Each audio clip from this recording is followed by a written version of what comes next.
Namanya Pak Harun, petugas kebersihan kampus yang biasa kulihat setiap pagi menyapu halaman fakultas. Beliau mendekatiku ketika aku sedang duduk di tangga perpustakaan, dengan wajah lesu dan mata bengkak karena kurang tidur. "Mas Raka ya? Saya dengar dari anak-anak organisasi kamu lagi kesusahan." Aku hanya tersenyum lemah.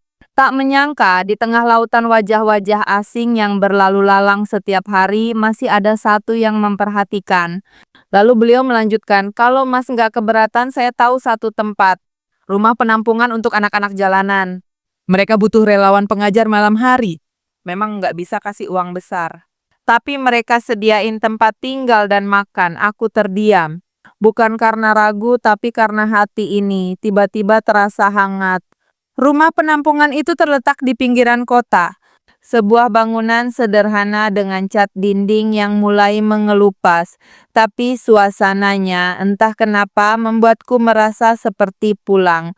Anak-anak di sana menyambutku dengan senyum ceria, padahal hidup mereka jauh lebih keras daripada hidupku. Ada yang pernah tidur di emperan toko, ada yang bekerja dari kecil untuk makan hari itu juga. Tapi semangat mereka saat belajar luar biasa. Aku mulai mengajar mereka setiap malam. Matematika dasar, bahasa Indonesia, kadang hanya bercerita dan bermain kuis. Sebagai gantinya aku diberi satu kamar kecil di lantai 2. Sederhana, hanya berisi kasur tipis dan kipas angin tua, tapi itu cukup, lebih dari cukup. Aku mulai merasa hidupku punya arti lagi. Namun di balik kehangatan itu, masalah kampus tetap menghantui. Tagihan seminar belum lunas.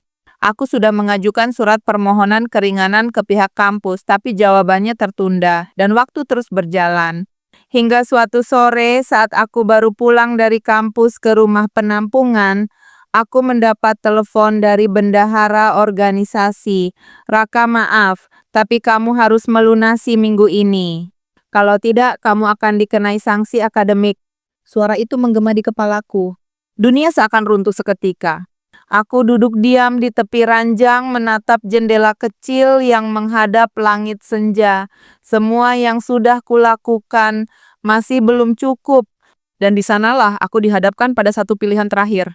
Menjual satu-satunya benda berharga yang kumiliki sejak dulu, laptop hadiah kelulusan dari ibu. Benda itu saksi perjuanganku dari awal kuliah.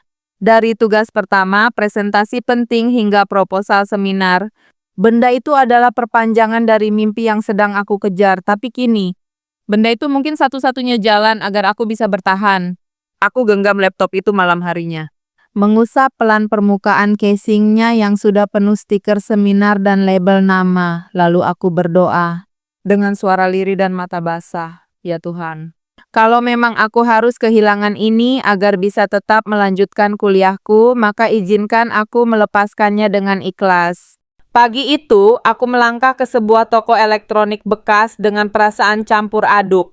Di dalam ranselku, terbungkus rapi dalam kain, adalah laptop yang sudah menemaniku hampir 4 tahun. Setiap langkah terasa berat, seolah-olah ada bagian dari diriku yang tertinggal di tiap meter jalan yang kulewati. Pemilik toko itu seorang pria parubaya mengenakan kacamata dengan tali lusuh tergantung di lehernya. Ia membuka laptopku, memeriksa spesifikasi lalu berkata pelan, 300.000 ya? Soalnya udah jadul mas. Aku terdiam, harga itu menyakitkan, tapi aku tak punya pilihan. Dengan tangan gemetar, aku menyerahkan laptop itu dan lelaki itu menyerahkan uang dalam lembaran yang terasa begitu ringan, tapi penuh beban. Keluar dari toko, aku merasa seperti tubuhku kehilangan tulang, tapi aku tidak menangis. Aku hanya menatap langit dan berkata dalam hati, ini bukan akhir, ini hanya pengorbanan. Uang itu langsung aku serahkan ke bendahara organisasi hari itu juga. Aku tak ingin menunda. Tak ingin menunggu detik lain yang bisa membuatku gentar. Dan saat kwitansi pelunasan diberikan ke tanganku, aku hanya bisa memeluknya dalam diam. Namun hidup tak memberi jeda. Seminggu setelah itu kabar buruk lain datang. Ibu jatuh sakit di kampung. Badannya lemas, tak sanggup lagi berjualan gorengan. Tapi yang membuatku lebih terpukul bukan hanya kabar itu. melainkan kenyataan bahwa aku tak punya cukup uang untuk pulang menjenguknya. Aku hanya bisa menelepon. Mendengar suaranya yang tetap lembut meski terselip batuk dan helaan napas pendek. Nak, ibu nggak apa-apa. Kamu di sana belajar yang baik ya, jangan pikirin ibu terus. Kalimat itu membuat dadaku sesak. Aku merasa begitu kecil, begitu tak berguna. Di titik inilah aku benar-benar merasa semua pintu tertutup. Semangatku mulai goyah, mimpi terasa semakin jauh. Bahkan kegiatan mengajar di rumah penampungan pun mulai terasa berat, bukan karena fisik, tapi karena pikiranku dipenuhi kekhawatiran yang tak kunjung reda. Sampai suatu malam ketika aku hendak mengakhiri kelas mengajar, salah satu anak di sana, namanya Bayu, usia 9 tahun, mengangkat tangan dan bertanya polos, "Mas Raka, nanti kalau aku gede bisa nggak jadi guru kayak Mas?" Pertanyaan sederhana itu membuatku terdiam. Aku menatap mata kecil itu. Matanya penuh harap, penuh percaya pada diriku yang bahkan hampir menyerah. Dan di sanalah aku sadar, aku tidak boleh berhenti karena mimpi ini bukan hanya tentang aku, tapi tentang semua orang yang diam-diam menjadikanku alasan untuk terus percaya bahwa harapan itu nyata. Malam itu aku tak bisa tidur. Kata-kata Bayu terus terngiang-ngiang di kepalaku. Seorang anak jalanan dengan masa depan yang belum tentu berani bermimpi menjadi sepertiku, padahal aku sendiri hampir menyerah pada mimpi yang kupunya. Dan di saat langit mulai berubah warna, aku duduk di tepi jendela kamar kecil di rumah penampungan itu, menulis sesuatu untuk pertama kalinya setelah sekian lama. Sebuah surat permohonan beasiswa darurat. Aku tahu peluangnya kecil. Beasiswa itu jarang diberikan pada mahasiswa semester akhir, tapi aku tak punya pilihan lain. Aku ceritakan semua di surat itu tanpa malu, tanpa ditutup-tutupi. Tentang diusir dari kos karena tak bisa bayar. Tentang mengajar anak-anak jalanan tanpa bayaran. Tentang menjual laptop satu-satunya demi menyelesaikan kewajiban organisasi. Tentang ibu yang sedang sakit dan tak bisa aku kunjungi. Aku kirimkan surat itu ke email kepala bagian kemahasiswaan dan mengantar salinannya langsung ke kampus pagi-pagi sekali sebelum ruangannya dibuka. Aku hanya bisa menunggu dan berharap. Hari-hari berikutnya aku jalani seperti biasa, mengajar malam hari, kuliah dengan meminjam catatan teman, dan mengerjakan tugas lewat komputer umum di perpustakaan. Aku menjadi lebih sunyi tapi juga lebih fokus. Karena kini aku tahu, satu-satunya jalan keluar adalah terus melangkah, sekecil apapun langkah itu. Hingga suatu sore aku dipanggil ke ruang kemahasiswaan. Di sana Pak Randy, staf bagian beasiswa, menatapku dengan ekspresi yang sulit kutebak. "Kamu Raka ya?" Tanyanya sambil membuka map coklat. Aku mengangguk pelan. Dia membaca lembaran surat yang kutulis, lalu menatapku. Matanya sedikit berkaca. "Saya baca suratmu 3 kali. Dan saya hanya bisa bilang, kamu adalah mahasiswa yang terlalu berharga untuk dibiarkan berhenti di tengah jalan." Tanganku mengepal pelan di atas lutut, napasku tercekat. "Kamu dapat bantuan beasiswa penuh untuk 1 semester terakhir. Dan bukan cuma itu, kami juga akan bantu biaya hidupmu selama 3 bulan ke depan." Aku menunduk. Mulutku terbuka, tapi tak ada kata yang keluar. Yang ada hanyalah air mata jatuh satu-satu ke pangkuanku. Aku tak menangis keras, tapi tubuhku bergetar. Dalam diam aku tahu Tuhan tidak pernah benar-benar membiarkan seseorang berjuang sendirian. Hari itu aku berjalan keluar dari ruang kemahasiswaan dengan langkah paling ringan yang pernah kurasakan. Bukan karena masalahku hilang, tapi karena kini aku tahu aku tak sendiri. Aku pulang ke rumah penampungan malam itu, memeluk anak-anak satu persatu dan berkata pelan, "Kalau kalian punya mimpi, jangan lepasin. Karena keajaiban itu datang saat kalian paling nggak sangka." Ucapan itu bukan hanya kutujukan untuk anak-anak yang duduk melingkar di hadapanku, tapi juga untuk diriku sendiri. Malam itu, untuk pertama kalinya setelah sekian lama, aku tersenyum bukan karena pura-pura kuat, tapi karena aku benar-benar merasakan harapan kembali tumbuh di dadaku. Beasiswa darurat itu membuka pintu yang nyaris tertutup rapat.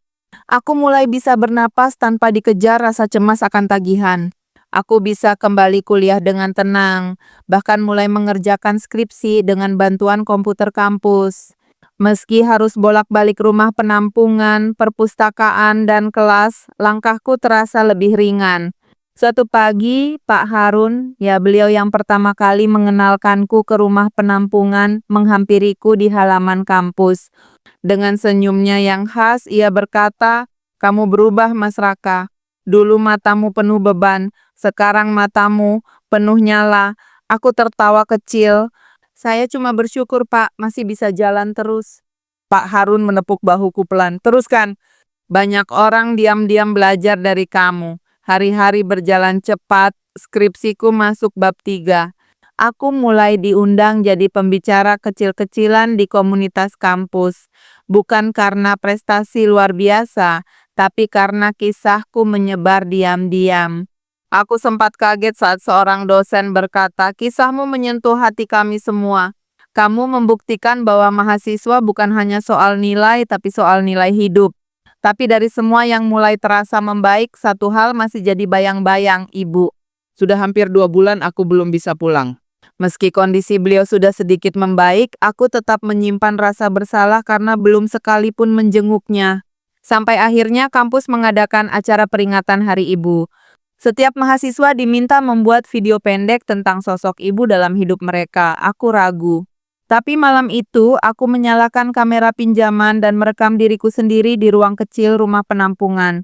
Dengan suara yang bergetar, aku berkata, "Bu, Maaf kalau Raka belum bisa pulang. tapi Bu harus tahu setiap langkah Raka hari ini semuanya karena doa Ibu. Raka belum sukses, tapi Raka sedang berusaha sekuat tenaga supaya suatu hari nanti Bu bisa bilangi anakku pantas dibanggakan." Tanpa kusangka, video itu diunggah ulang oleh pihak kampus ke media sosial. Dalam 2 hari, video itu menjadi viral. Banyak yang terharu, banyak yang mengirim pesan dukungan. Bahkan ada alumni yang menghubungi dan menawarkan bantuan dana untuk keperluan sidang dan wisuda. Saat ku beritahu ibu tentang semua itu, beliau hanya menangis di telepon Raka. "Ibu selalu percaya kamu akan jadi orang besar. Tapi buat ibu, kamu sudah besar sejak kamu nggak pernah berhenti berjuang meski hidup terus menjatuhkan." Dan di sanalah aku benar-benar merasa mimpi ini mulai menjadi nyata. Dan aku tak menyadari bahwa mimpi itu akan membawaku kembali ke tempat di mana semuanya dulu nyaris hancur dengan cara yang tak pernah kubayangkan. Beberapa bulan setelah video tentang ibuku viral, aku berhasil menyelesaikan sidang skripsi. Hari wisuda datang, hari yang dulu terasa terlalu mewah untuk dibayangkan. Aku berdiri mengenakan toga pinjaman, tapi dengan kepala tegak. Di tengah lautan wajah-wajah bahagia, aku melihat satu sosok yang membuatku tercekat. Ibu, ia datang. Dengan tubuh yang masih lemah, ia naik bus sendiri dari kampung hanya untuk menyaksikan anaknya menerima ijazah. Ia menggenggam tanganku saat aku turun dari panggung, dan dengan suara lirih ia berkata, "Akhirnya, Raka pulang, walau bukan ke rumah tapi ke panggung yang ibu doakan tiap malam." Air mataku tak bisa kubendung. Hari itu tak ada gelar yang lebih mulia daripada menjadi anak dari seorang ibu penjual gorengan yang tak pernah berhenti mendoakan. Beberapa bulan kemudian, aku mendapat kabar dari Pak Harun, kampus sedang membuka seleksi dosen muda. Aku sempat ragu mendaftar, tapi dorongan dari banyak orang dan kepercayaan yang pelan-pelan tumbuh dalam diriku membuatku mencoba. Dan siapa sangka aku diterima. Hari pertamaku sebagai dosen tiba. Aku mengenakan kemeja putih dan celana kain sederhana, seragam khas dosen muda di kampus itu. Tapi ada satu hal yang membuat langkahku terasa seperti mimpi yang hidup. Aku berjalan melewati gedung tempat aku dulu diusir karena tidak mampu bayar kos. Gedung itu masih berdiri kokoh. Tapi kali ini aku berdiri lebih kokoh. Aku berhenti sejenak di depan gerbangnya. Banyak hal berkecamuk di dada, bukan dendam, bukan kemarahan, tapi rasa syukur. Di hari yang sama aku mengajar kelas pertamaku. Wajah-wajah muda menatap ke arahku dengan penuh antusias. Dan ketika aku memperkenalkan diri, aku katakan, nama saya Raka. Dulu saya pernah tidur di emperan gedung ini karena tidak punya tempat tinggal. Tapi hari ini saya berdiri di depan kalian bukan karena saya pintar. Saya berdiri di sini karena saya tidak pernah berhenti berjalan. Kelas hening, lalu tepuk tangan menggema. Dan di detik itu aku tahu aku pulang. Pulang dengan versi diriku yang paling kuat.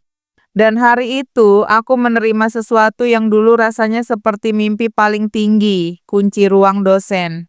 Tangan ini pernah menggenggam karung bekas, menyusuri jalan demi mengumpulkan botol plastik untuk bertahan hidup. Pernah mengepal erat karena ingin menangis tapi tak bisa. Pernah gemetar saat diusir dari kos karena uang yang tak cukup. Sekarang tangan yang sama itu membuka pintu ruang dosen dengan nama Raka R tercetak di atasnya. Aku melangkah masuk perlahan. Meja sederhana, papan tulis kecil, dan lemari buku yang belum penuh. Tapi ruangan ini terasa seperti istana. Bukan karena mewahnya, tapi karena setiap senti ruangan ini dibayar dengan luka, air mata, dan keyakinan yang tak pernah benar-benar padam. Di dinding, aku menggantungkan satu foto, aku bersama ibu di hari wisuda. Dan di bawahnya, aku tulis satu kalimat yang akan jadi pengingat untukku dan mungkin untuk siapapun yang masuk ke ruangan ini. Yang dulu tidur di emperan, hari ini punya tempat untuk mengajar. Jangan pernah anggap kecil perjuanganmu, seberapapun susahnya jalan itu. Beberapa minggu kemudian, aku kembali ke rumah penampungan. Bayu, anak kecil yang dulu duduk di pangkuanku sambil bertanya tentang mimpi, berlari menyambutku. Mas Raka, serunya riang. Aku udah bisa baca lancar. Aku mau jadi kayak Mas Raka juga. Aku jongkok menatap matanya yang berbinar. Jadi lebih hebat dari Mas Raka ya. Dunia butuh lebih banyak orang yang kuat dan baik hati. Bayu mengangguk penuh semangat. Di perjalanan pulang, aku berjalan menyusuri koridor kampus yang kini terasa seperti rumah kedua. Aku melewati tempat-tempat yang dulu menjadi saksi bisu perjuanganku. Tangga belakang tempat aku tidur diam-diam, bangku taman tempat aku belajar saat perpustakaan tutup, dan warung kecil tempat aku sering menukar sisa koin terakhir dengan nasi bungkus. Kini semuanya tetap ada. Tapi aku tahu aku yang dulu sudah tumbuh. Bukan menjadi orang paling hebat, bukan menjadi sosok paling sempurna. Tapi menjadi seseorang yang bisa menoleh ke belakang tanpa malu dan menatap ke depan tanpa takut. Karena ternyata saat hidup mengusirmu dari kenyamanan, ia sebenarnya sedang mengarahkanmu ke tempat yang lebih tinggi. Dan kini aku bisa berkata dengan penuh keyakinan, aku pernah diusir karena tak bisa bayar kos. Kini aku mengajar di universitas yang sama. Dan kisahku baru saja dimulai. Terima kasih sudah mengikuti kisah ini sampai akhir. Semoga cerita ini menginspirasi siapapun yang sedang berjuang dalam diam. Karena meski jalanmu berat, kamu tidak sendiri. Dan selama kamu masih melangkah, harapan akan selalu hidup.